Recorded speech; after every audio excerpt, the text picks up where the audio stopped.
my role. I think it's kind of just a guiding force, helping them. I've got two people I'm working specifically with, Paula and David, and we are in a sense trying to understand firstly the brief, which is the first stage, and getting the charity to explain what they're hoping for, and in a sense trying to pull it together into something that hopefully is relevant, but also in a sense, creatively speaking, gives them some space for manoeuvrability. So your images are very imaginative indeed. How important is imagination when creating a project like this? Ooh, you know, the thing about language when we talk about the creative industry, it's always challenging. And I think when we speak about the word imagination or creativity, ideas,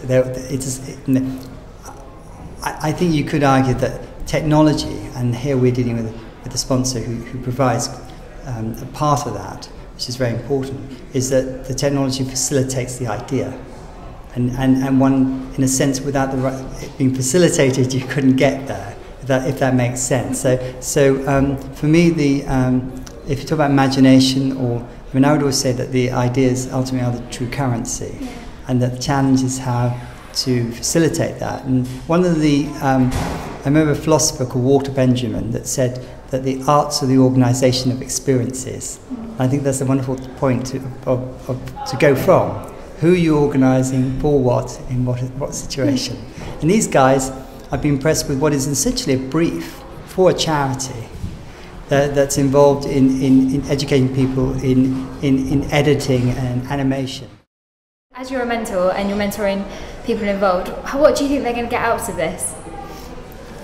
Two people that I've got with me today, they actually come more from video film work. So in fact, they're actually exploring more the stills and how to use stills in combination to communicate. And in fact, the stills we're going to be shooting today is specifically for websites. So when you go into the certain courses, there's something to represent those courses. But also we're going to be working on animation sequence with Rupert, who's the film director, who is here who's doing some case histories, and we're going to help produce material for that as well. So we're doing almost, you could say, the more descriptive element and also something more playful.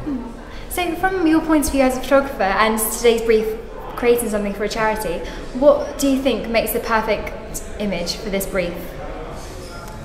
Perfect image, I suppose there's relevancy, isn't it? I think the challenge when you do something like this is to actually come out with something that's useful and that isn't just for the sake of the workshop, but actually is something where the charity has some material that further expands and explains what they do.